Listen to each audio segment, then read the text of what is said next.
Primeira carta de Paulo para Timóteo. Paulo passou muitos anos viajando e agregando novas igrejas e desenvolveu uma grande equipe de colaboradores nessa missão. Timóteo foi um desses. Paulo foi até a cidade de Listra uma vez e conheceu as fiéis mãe e avó de Timóteo. Ele ficou impressionado com a paixão e devoção de Timóteo a Jesus. Assim, Paulo o orientou por muitos anos e, em dado momento, começou a enviá-lo em missões para diferentes igrejas. E Paulo ouviu falar sobre um grupo de líderes que se infiltraram na igreja influente em Éfeso. Eles estavam espalhando mensagens errôneas sobre Jesus e o que significa segui-lo. Ele enviou Timóteo para confrontar esses líderes e restaurar a ordem nessa igreja. Depois que Timóteo chegou lá, Paulo enviou essa carta para acompanhar e instruí-lo no cumprimento dessa missão. A carta tem um conceito muito legal. Há uma comissão de abertura e encerramento da carta dada a Timóteo para ele enfrentar esses líderes e sua má teologia. E essas comissões cercam duas grandes seções centrais que estão cheias de instruções extremamente práticas sobre os problemas que Timóteo enfrentou na igreja de Éfeso. E, finalmente, todas essas seções são interligadas ou finalizadas por uma série de 3 poemas, onde cada um exalta Jesus ressuscitado como o Rei do mundo. Vamos nos aprofundar para ver como funciona. Paulo começa lembrando como ele enviou Timóteo a Éfeso para confrontar esses líderes que estavam espalhando seus ensinos estranhos. E ele descreve como esses caras são obcecados com a especulação da Torá, especificamente das primeiras histórias e genealogias do livro de Gênesis. E como veremos, eles desenvolveram todo tipo de ensinos estranhos sobre comida, casamento e sexo que não eram consistentes com os ensinamentos de Jesus ou dos apóstolos. Ele até nomeia alguma dessas pessoas, como Alexandre e Himeneu, e descreve como o ensino deles dividiu a igreja e gerou controvérsia. E Paulo diz que esse é realmente o primeiro sinal claro de que o seu ensino é distorcido.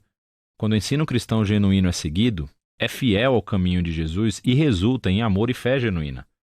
Ele diz que, de qualquer maneira, o propósito da Torá não é alimentar a especulação. Pelo contrário, o seu propósito é expor a verdade sobre a condição humana, como aconteceu com Paulo. O ensino correto da Torá levará as pessoas a ver a graça de Deus revelada no Messias, que veio para salvar pessoas pecadoras e imperfeitas. Assim, Paulo termina com um poema que honra o Rei Jesus acima de tudo e instrui Timóteo a calar esses homens e os seus falsos ensinos.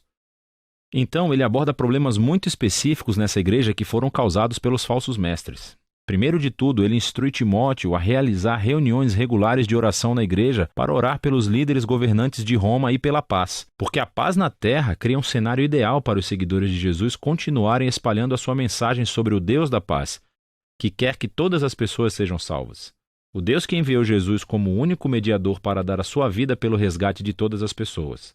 Em comparação com os falsos mestres, Paulo lembra Timóteo que Deus quer salvar o mundo inteiro. E a oração vai manter isso na frente das suas mentes. Paulo também aborda problemas relacionados com homens e mulheres que estão sendo influenciados por esses líderes corruptos de Éfeso. Ele primeiro cala um grupo de homens que está sendo arrastado para as disputas teológicas raivosas iniciadas pelos professores. Ele diz que esses caras devem aprender a orar. Então ele confronta um grupo de mulheres ricas na igreja que estavam tratando as reuniões de domingo como um desfile de moda. Elas se vestiam de maneira tão sofisticada que envergonhavam a maioria das pessoas que não podiam pagar por um guarda-roupa daquele.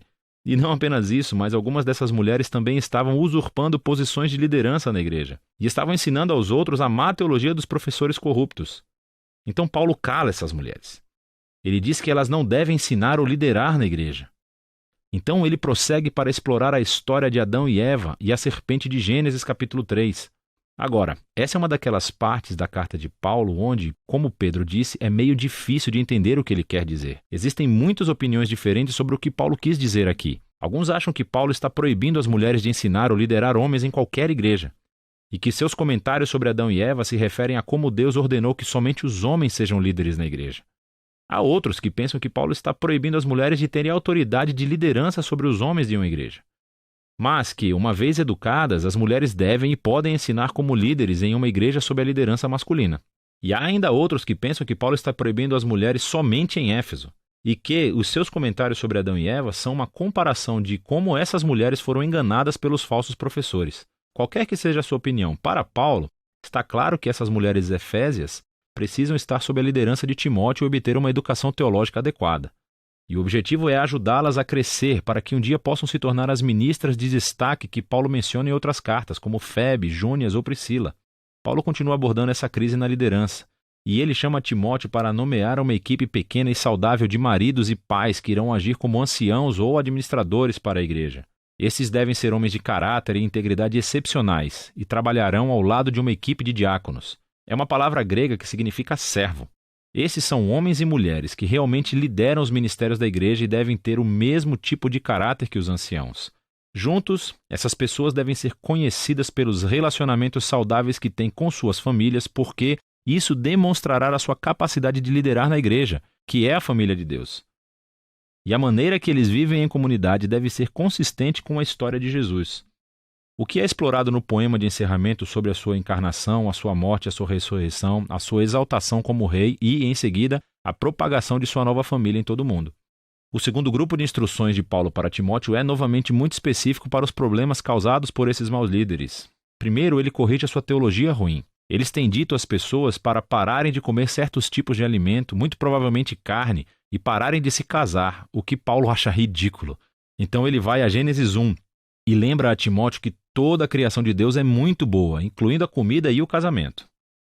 Tudo deve ser recebido com gratidão por aqueles que conhecem e agradecem ao Criador. Paulo então passa a abordar problemas sobre o cuidado da igreja com as viúvas. O que estava acontecendo é que esse ministério muito importante estava sendo usurpado pelas viúvas mais jovens e ricas, provavelmente as mesmas mulheres problemáticas do capítulo 2. Elas se inscreveram para o apoio da igreja, mas depois passavam seus dias dormindo com outros homens, espalhando fofocas e prejudicando a reputação da igreja na cidade. Paulo não tolera isso. Ele diz que somente as viúvas mais velhas, que não têm qualquer outro suporte familiar, qualificam. Essas a igreja deve mostrar o amor e a generosidade de Jesus. Paulo então aborda problemas que existem entre alguns homens mais velhos na igreja, e Timóteo deve respeitar a idade deles, mas não o seu mau comportamento, que parece estar relacionado com o álcool. Eles estão prejudicando a reputação da igreja em Éfeso e por isso Timóteo deve, em amor, confrontá-los a fazer com que renunciem à sua função, se estiverem em posição de liderança. Paulo acrescenta essa nota interessante, dizendo que isso não significa que o próprio Timóteo nunca deva beber. Considerando seus problemas de estômago, ele provavelmente deveria tomar um copo de vinho todas as noites com o jantar. Paulo então aborda um problema entre os escravos cristãos. Alguns deles estavam desrespeitando seus mestres cristãos. O evangelho cria igualdade entre os seguidores de Jesus. No entanto, Paulo acha que a igualdade precisa ser implementada de maneira estratégica, sem comprometer a missão e o testemunho da igreja. Se os cristãos se associarem às rebeliões de escravos, eles estão comprometidos. A transformação cristã da família romana teve que ser implementada estrategicamente para que os vizinhos pudessem ser persuadidos e não repelidos por essa nova visão de família de Deus. Finalmente, Paulo encerra a carta exortando Timóteo mais uma vez a confrontar os líderes corruptos. Paulo expõe aqui os seus objetivos de ganharem muito dinheiro acumulando seguidores e cobrando-lhes taxas altas pelo seu ensino. Esses professores estão traindo Jesus e a sua mensagem de contentamento e uma vida simples. Assim, Paulo instrui os ricos cristãos de Éfeso a se tornarem ricos em boas obras e generosidade, para serem pessoas que submetem todos os seus recursos ao Rei Jesus.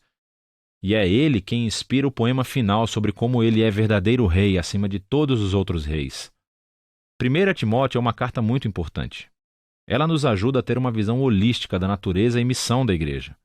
Então, aquilo em que uma comunidade de Jesus acredita irá influenciar diretamente como essa comunidade vive e se comporta em sua cidade.